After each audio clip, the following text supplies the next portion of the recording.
Thank you, Amy Coughlin, for coming on to Objections.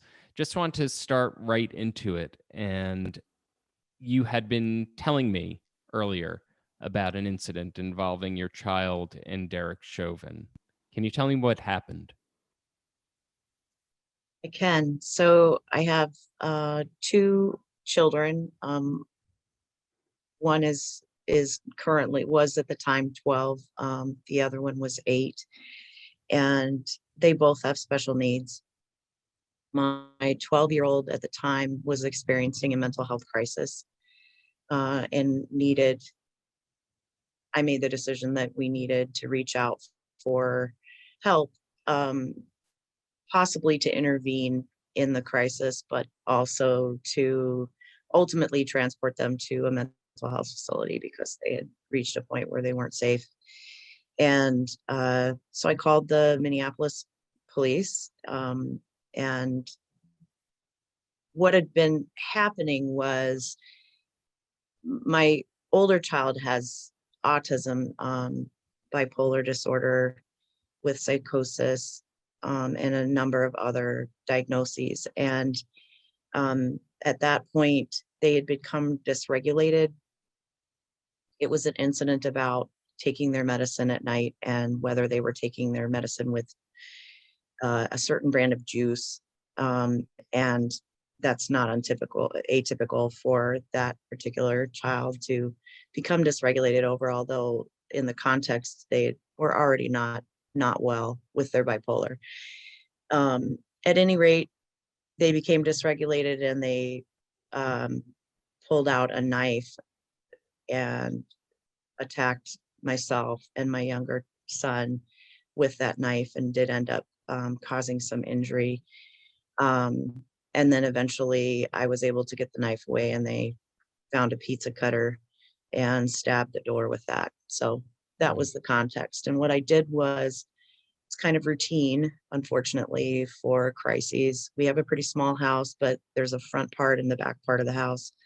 And I locked my younger son in the back part of the house to keep him safe, and actually myself as well at that time, so that I could call for help, which I did. Then the officers responded about 5 minutes later. And I think by that point, we were separated from my older child. So he was in the living room. We were in the back, and they had kind of calmed down at that point. So I heard the officers called me. I went to the door to get it. They opened the door. And at that point, my older child was on the couch using a tablet and was calm. But it was Derek Chauvin and his partner. And they came in, and pretty much immediately, Derek Chauvin rushed my older child to handcuff them. And the child wasn't resisting. He cooperated. He was very surprised, but it was very quick. And then my child became more dysregulated, I think, just with, it was a kind of an incredible vibe right off the bat that was not safe, and he was clearly agitated. And then within a few, I don't know, very short period of time, he made the decision to place my kid on the ground, pretty much just threw him down. And so he was prone, and then secured him. And my kid was not struggling, other than, I think, just totally overwhelmed by it. And I was in the middle of the living room floor, and Derek Chauvin's body was sort of in between me and my child.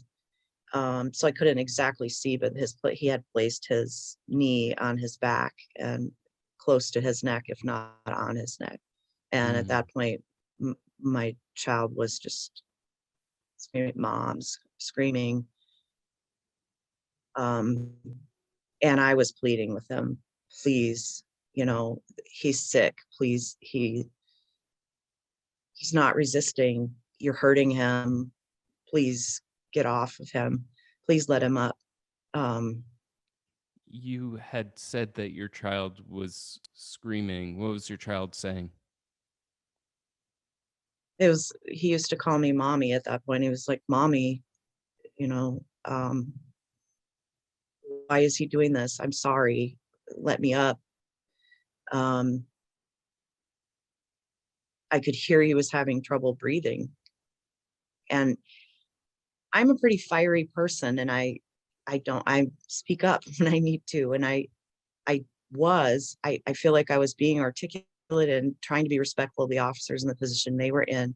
And at the same time, making it clear, look, here's a list, here's his list of diagnoses. Like he has mental illness. He needs treatment. He doesn't need this. He's not resisting. It was very overwhelming and very sudden. And I know that officers don't know what they're coming into. And I really do have compassion for just the incredible amount of things they have to deal with every day. But this was so extreme. Mm. And um, I was continuing to plead and ask for them to let him up. It was really just Mr. Chauvin. His partner just seemed in the background. It's kind of flashes of memory for me. But he just turned to me, at one point, he just turned to me and said, "This is what we're doing." And the look in his eye, it's just cold, like cold. Um, and as soon as I'm telling this, I immediately flash to seeing the video of George Floyd. And as soon as I saw Derek Chauvin, I immediately recognized him from this time, and I knew it was the same officer. And To that to place this happened in early 2017, correct? correct. Yeah, it was January of 2017.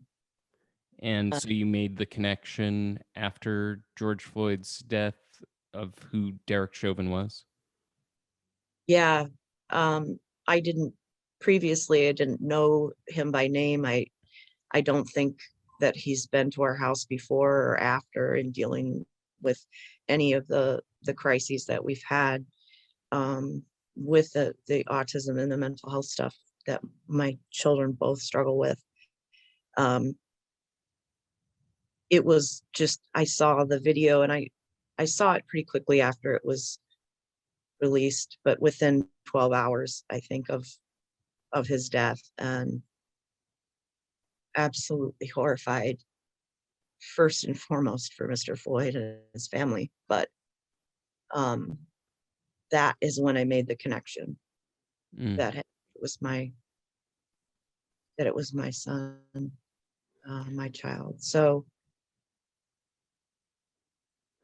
and I have to say, I've been thinking about talking with you again, Adam, and I have incredible guilt that I didn't take that particular incident. I didn't make a report. I should have made a report, and I didn't. It's kind of like I took it as one of many difficult things that we've been through with sort of dealing with systems and dealing with it was the first time that I'd had police officers. We've dealt with Minneapolis police before.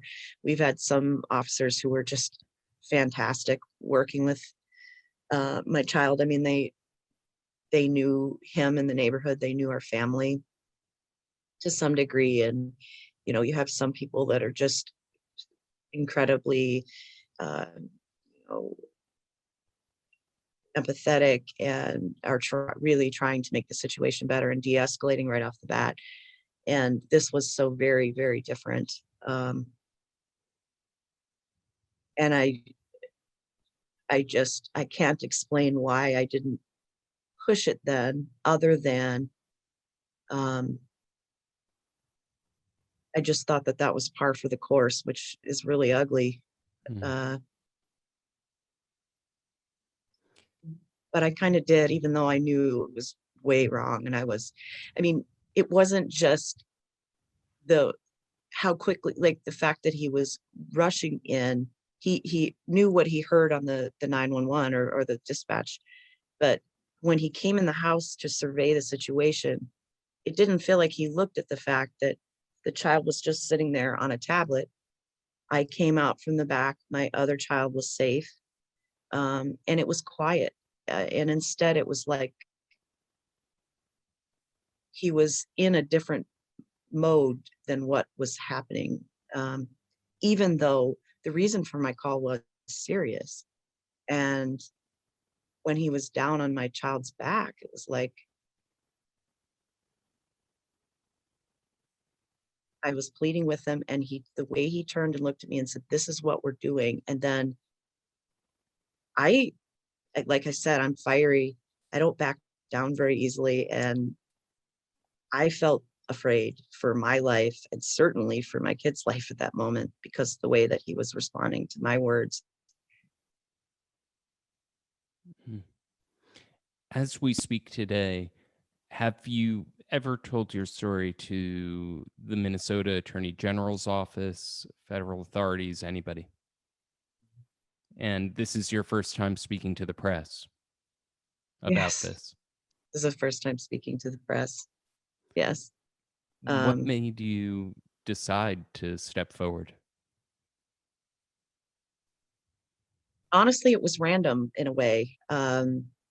I really have tried to, with various incidents that we've been through, just keep pushing forward. And I happen to be going through you know, a mighty stack of paperwork, to fill out a referral for another program that I was working on to get my child into, and came across the blue card from that night.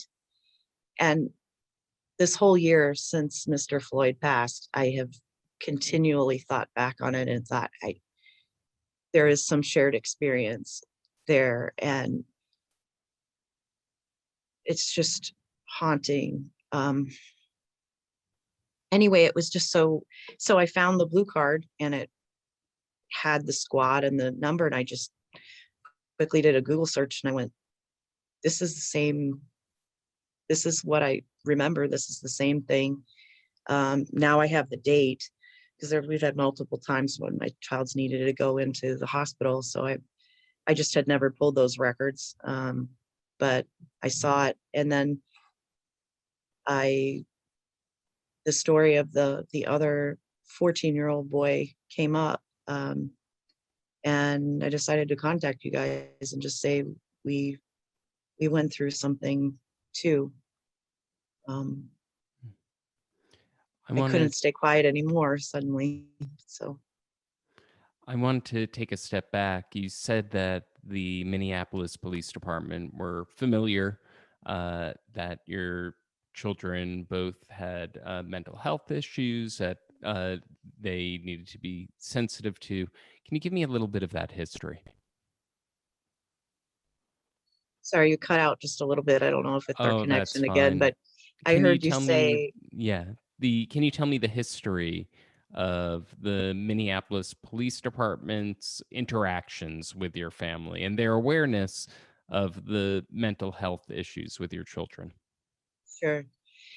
Um, well, I've lived in this home in Minneapolis for 17 years. And my, as I said, both my children are autistic as well as have a handful of mental health and physical health disabilities. And when they were younger, particularly, and the older one, with autism, you have a behavior that's referred to as absconding behavior or elopement, where they run, stressed out, whatever the impetus is, they run. My older one did that lots. Sometimes we would find him shoulder deep in water at one of the, at Lake Nokomis or one of the lakes that's close by. We also live near the falls and the creek, so um, running anywhere. We also live right next to the light rail, so running anywhere is pretty dangerous. We live right in the city. So one of the things I did was create flyers that we posted in some of the areas around. We live near a kind of a local hot dog joint where a lot of Minneapolis police officers used to hang out. I'm not sure if they do so much anymore, but so we posted there, and so we knew some of the individuals that way. And anytime I call, I always would say, to preface this as a mental health call. I mean, if it was, because simply to give that context, knowing that officers are faced with so many different things. So they got to know us that way. And it was a handful of calls beforehand, when all the way from when this little guy was, 2, and figured out how to put keys in the locks and get out and run to the Mm. train, when I was in the back changing or something really quick, to being truly sick and in a psychosis where we needed, and running, where we needed someone to help us find him in the middle of winter, for example. So Mm. there had been those, you know, occasions before. Um, And but what were those interactions like before Chauvin's arrival, when police interacted with your children? um, there were a couple of officers, one in particular who was just like a big teddy bear. I mean, probably like 6'4", 6'5", 6'6", big guy, would come in, and could instantly kind of diffuse the situation just with a calm demeanor, a listening ear, friendly with kids. Um, they had been through some of the training, that Minneapolis began requiring of officers. So I think as the training happened, things got better. But sometimes it's just, the spirit and the heart of that individual that you happen to get at your home. And some of them were wonderful, and others were probably less experienced, maybe had had a terrible day, whatever, and were not so great to deal with, and were rougher. But again, nothing like this. Mhm. And in terms of, you had mentioned your child's absconding elopement behavior. How else would that manifest? In terms of leaving the house, Yeah. so some examples would be, he, I'm referring to him as he was born male and now identifies as non-binary. When I think back in the past, I tend to go back to he because I knew him as a boy. Um, Now the pronouns that they would like are they or them. When To give a history, this was my oldest son. He was born uh, about 4 weeks early with due to a failed induction, and had kind of a rough birth. And he just sustained a anoxic brain injury. So he had various challenges from the beginning. He was wicked smart. He taught himself how to read when he was 3. He could do 6-digit math calculations in his head as the banker for, playing Monopoly or something, and just blow your mind. And yet he lost language at about a year, um, and didn't gain it back until 2.5, and then had a language explosion, which was an early sign of autism. So he began with, we started diagnosis was ADHD, then we had anxiety. Then maybe they were willing to look at the autism. At that time, it was PDD, NOS, or pervasive developmental disorder, not otherwise specified. So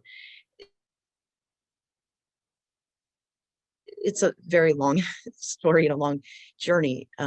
But eventually, when he was 6, we had done some trials of stimulant medication to try to help with his hyperkinetic behavior, the very impulsive, um, not sleeping for 6 or 7 days at a time. And people think I'm exaggerating, and I'm not.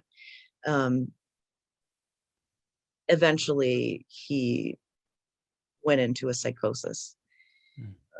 And some people know, some people don't, that in children's mental health doesn't mean schizophrenia. In his case, that was one of the symptoms of bipolar 1.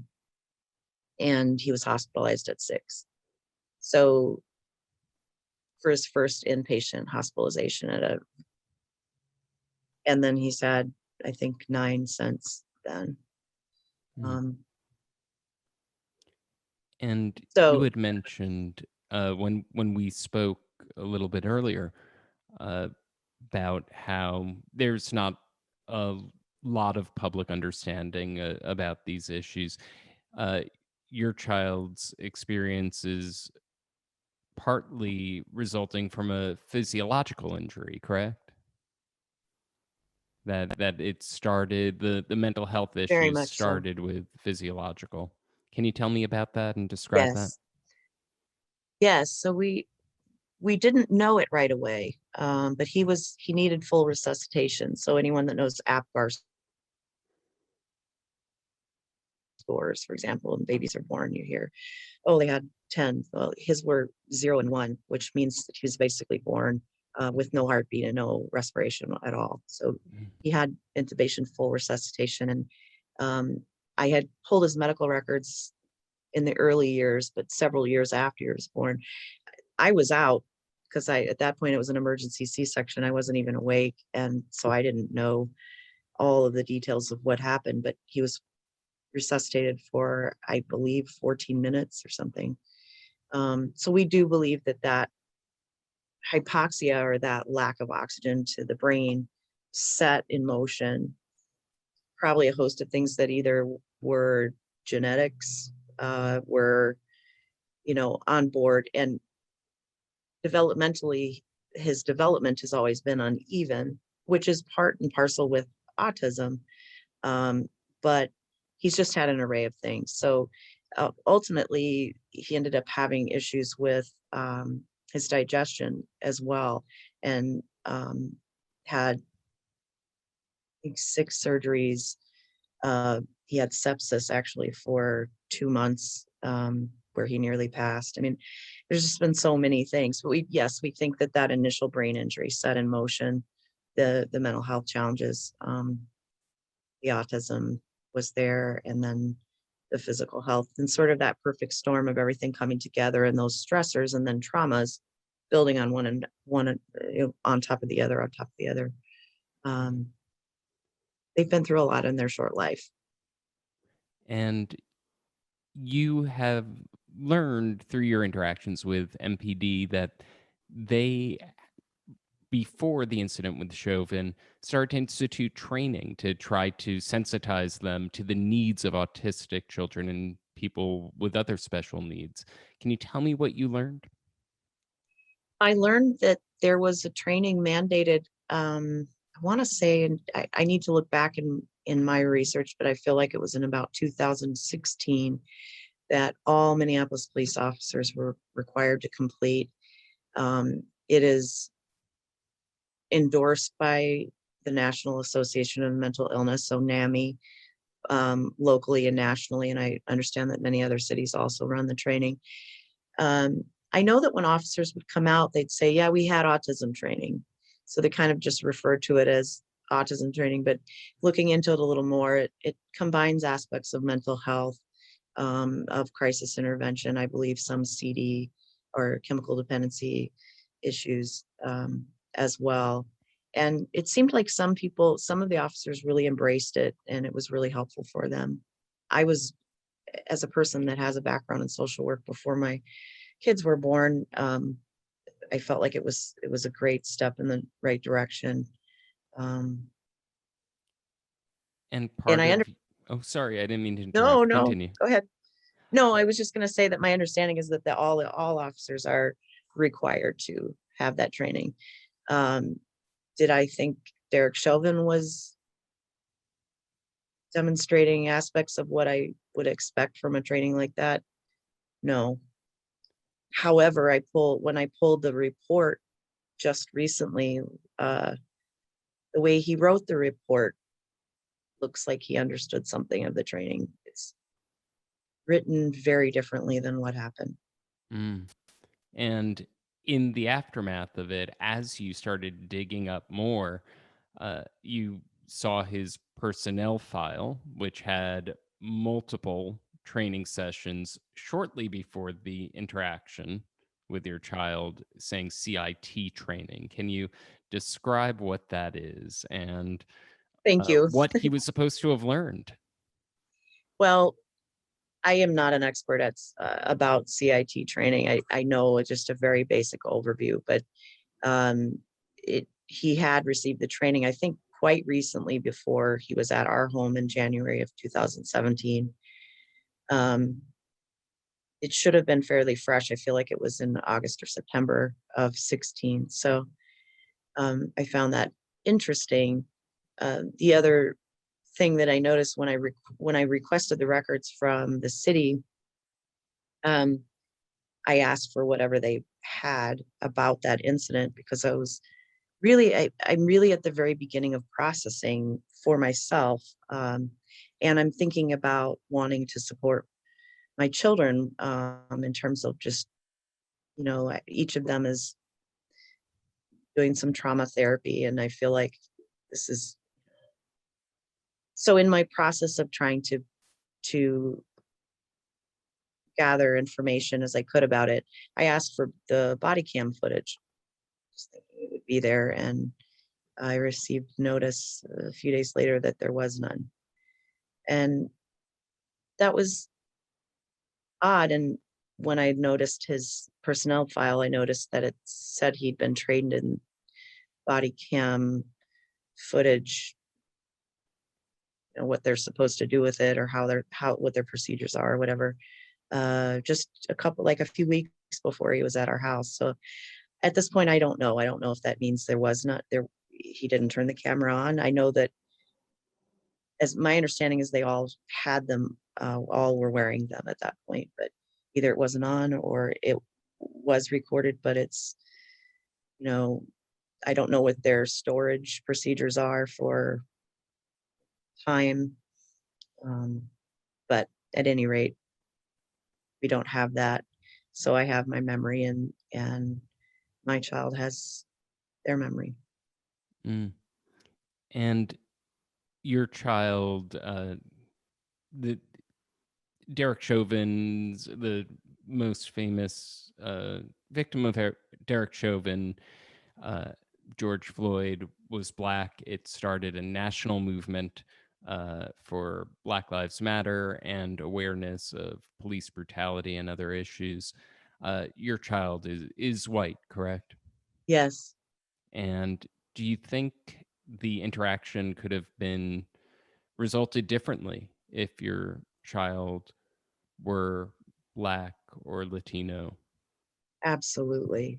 Um, and again, as soon as you that I flashed to watching the video of Derek Chauvin kneeling on George Floyd's neck, and then flashed to my living room, and absolutely, I mean, one of the first thoughts I had was, you know, we're a Caucasian American family.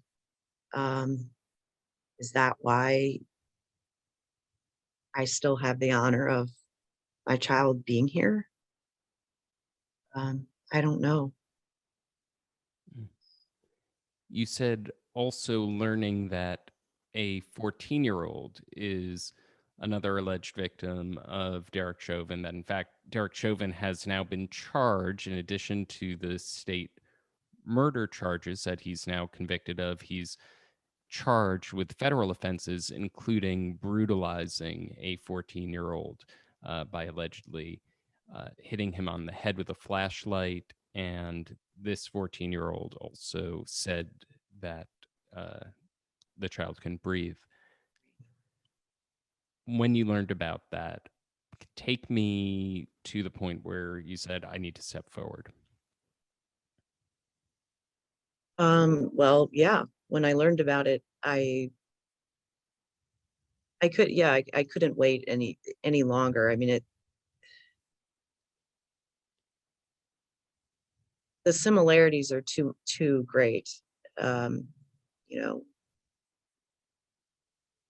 the way I understand the event with the 14-year-old, it sounds very similar in the way that it sounded like it was, a mom that was reaching out for help with kids, and that child, I understand, was also maybe on a tablet or a device quietly in somewhere, and Mr. Chauvin's actions sounded to me like they were very aggressive for what the situation appeared to be in that moment. Yeah, I remember seeing it, and just, I'm not a big social media person, but I just remember posting the article on my Facebook page because I was just so horrified, and I began talking about it more openly just with my own circle of what's um, about what happened, and just knowing that it wasn't allowed in the trial. It was really pretty devastating, and the results are what they are. But I, it's horrifying. We're You I t- we're so lucky. I don't know. you talked about how the MPD uh, said that they did not have the body cam footage. Have you ever thought about how differently the trial of Derek Chauvin may have turned out if there weren't bystander video that Yeah, led to the disclosure of other footage? absolutely. Well, it was just that night was just me and my two kids. It was about 8:30 at night, on a weekday, I believe, and I was not thinking about pulling out a camera at that moment. It was, and yeah, it's there What? aren't words sometimes. That's okay. Take your time. It's these are emotional experiences to remember from 2017, no less. In terms of when this story comes out, what would you like to see happen in terms of investigating this old incident? Do you want there to be a closer look for the footage? What are you hoping will happen? You know, I feel like, and I feel like the my reasons for speaking at all about it are not. um I feel like Mr. Chauvin's fate is what it will be.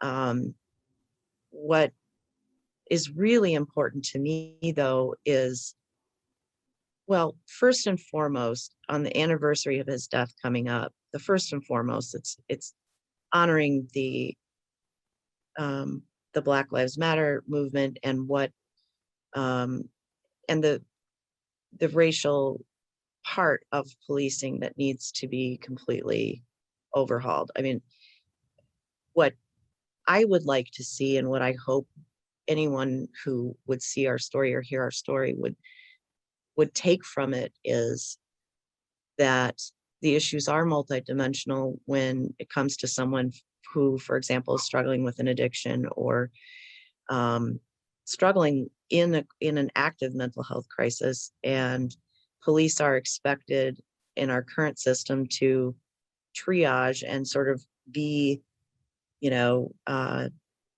think, as you put it when we talked earlier, it was well said that, they're not psychologists and psychiatrists or MDs or social workers. Um, they're, you know, for safety first and foremost. Um, but the issues they're confronting are so vast, and we just don't have systems. We don't have procedures and funding, frankly, for what I feel needs to be a much more comprehensive approach to a call like ours.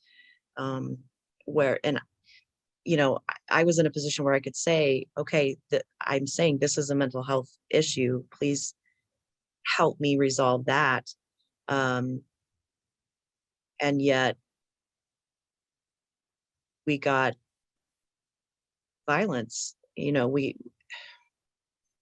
so I want people to remember and to work together to fix the system for all people, you know. Um, we're lucky. I'm lucky because I'm a Caucasian American. I have that privilege. I don't deal with the same horrific things that people of color do. And yet we had this experience, and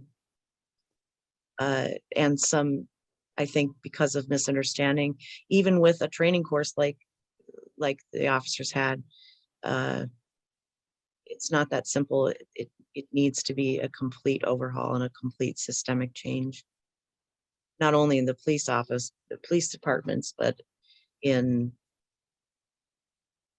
our Department of Human Services, in the way that families are supported with mental illness, children's mental illness, particularly because it's less understood. There's a lot more misinformation, and I feel stigma associated with it. Um, so I hope that the reason that I want to speak, or wanted to speak at all, was to hope for change. And there has been a lot of discussion, including on Capitol Hill, about how to change policing in the United States for mental illness. How there has been, I think there was testimony during that hearing that an astonishingly high number of interactions that end in violence or even killings involve mental health crises. How would you have liked to see the system change so that when there was an alarming incident of the kind that Derek Chauvin was reporting on that day, that it could be confronted in a way that protects the safety, but is also sensitive to the mental health needs? Well, when I think back to the incident, the tenor changed, the climate, the entire dynamic of everything changed once the paramedics arrived. And paramedics are trained in medical health, and presumably they see a lot of mental health issues too. As soon as they arrived on the scene, it felt like, okay, then they sort of took over. Um, Derek Chauvin was, in my mind at the time, still reluctant to give up his position uh, of power over my son on the floor, which is ridiculous. But I feel like when the paramedics came in, then I could speak to them. I have things ready of their list of doctors, medicines, their diagnoses, so that I can hand that in an emergency over. Um, but these guys felt like they were more speaking the same language and were getting it. So, you know, I won't pretend to have all the answers, but even as a former social worker, I can say, to have something where, in the case of calls like ours, people who really are trained and experienced in those things could come out and help the families. Minneapolis has a couple of programs that have been in existence for a number of years, Metro Crisis, and a couple of other programs that you can call. But the structure of the program is such that they're run typically during the day, 9 to 5. They're staffed by a couple of people who can sort of help talk things through on the phone if needed, or who can actually come out to the scene. I elected to go that route one time since our Chauvin incident, because I didn't want to repeat. They came out, they're wonderful people who want to help, but it took like 2 hours for them to get to the house. By then, that crisis had come and gone. They are not able to help find beds for kids that are sick. So it's just, it's another well-intended program that's not integrated well into the need for safety in police, the need for medical attention for people, and the need for the mental health attention. So we need to come together and have response teams that can do those things. A- Um, And even you mentioned during our last conversation that even with Minneapolis, in some ways being at the hub of a lot of medical research and a lot of medical advancement in autism, these programs are underfunded. Absolutely. It's the ebb and flow of the way funding works with the various parties and how laws are voted in and out. I know that when I worked in it, programs came and went um, often, and some of that has to do with what voters want and what they think they need to spend their money on. And I was fortunate to work in public health for a short time in Hennepin County, and one of our initiatives was well, there were many. I mean, I worked in some that were on vaccines and other things, but if you, in my mind, if you um, proactive versus reactive is always a cost saver for the taxpayer, and it gives us a chance to think ahead and plan for how we want the outcomes as opposed to doing the best we can in that moment. Um, yeah, many, the Twin Cities is a leader, and things like Hazelden is near. We have the Mayo Clinic south of us. I came here as an undergrad because this was where to be for a lot of positive mental health programs that are still very much there. Um, and honestly, I feel when I think about sort of this revolution over this last year that unfortunately Mr. Floyd gave his life to start. You know,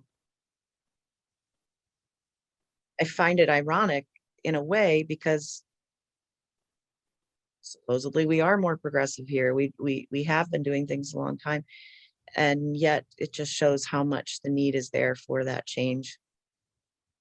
And really, I'm proud of Minneapolis. I've lived all over the United States, and I'm really proud to live here. And despite all of the mistakes that have been made and the we've really I'm proud that we're hopefully leading the country in the change that needs to happen, not only here but everywhere. And the That's officers who responded with Chauvin that day, do you remember what they were doing? I know you said Chauvin was taking the lead, that he just ran yeah. there and essentially pinned down your Yeah. child. The What other were the officer yeah. in my memory is very much in the background. It seemed to me, again, very parallel to what is evident in the videos of um, Derek Floyd's death. The other officer was presented as with authority.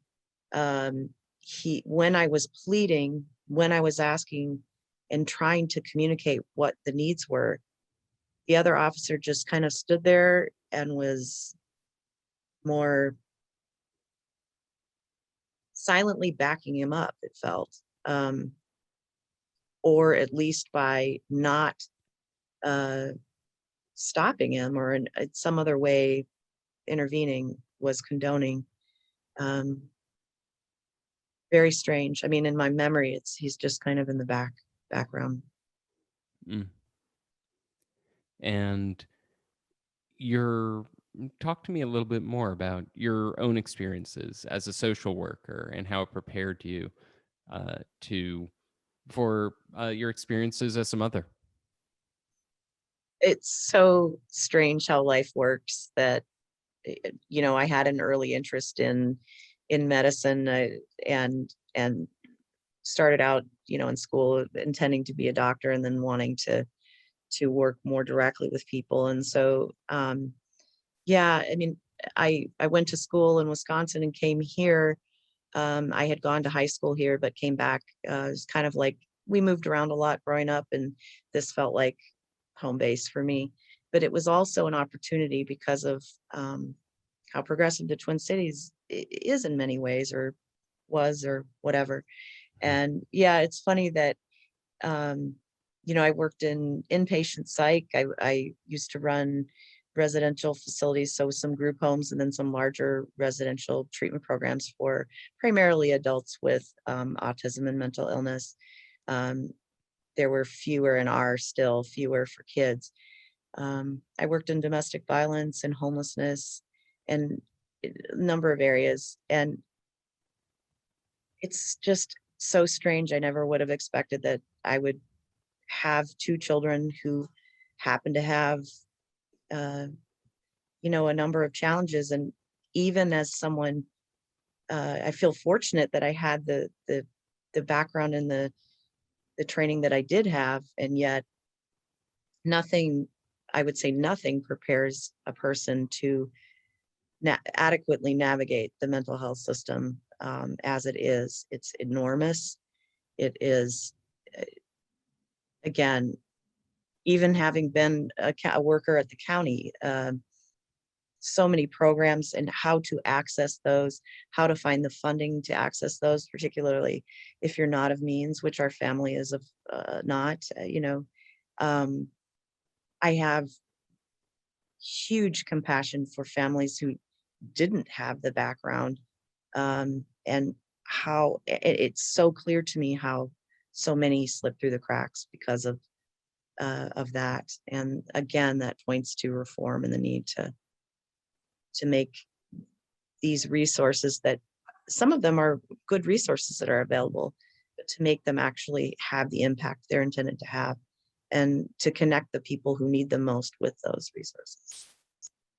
You mentioned that you ran by your family and also your older child about your decision to step forward. What did your older child say in terms of wanting to tell that story? There was They had no hesitation whatsoever. I talked about the risk of telling the story, and the issues of privacy and such, which, especially for my younger son, absolutely want protected. But he they just said, if this can help people, tell what you need to tell. Um, in fact, they said, I've been through the worst already. They've been He said, I survived Derek Chauvin, and I survived a year at residential treatment where I was abused daily.